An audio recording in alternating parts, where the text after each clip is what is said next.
Hi everyone, welcome to my channel.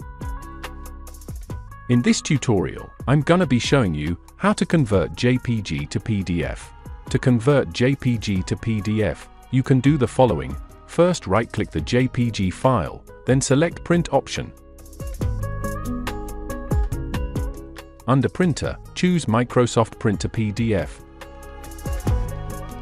Set paper size and photo layout as per your need.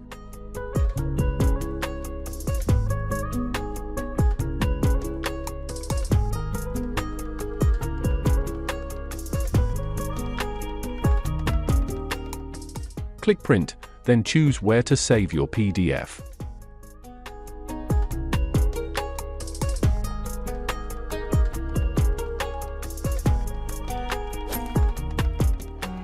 That's it.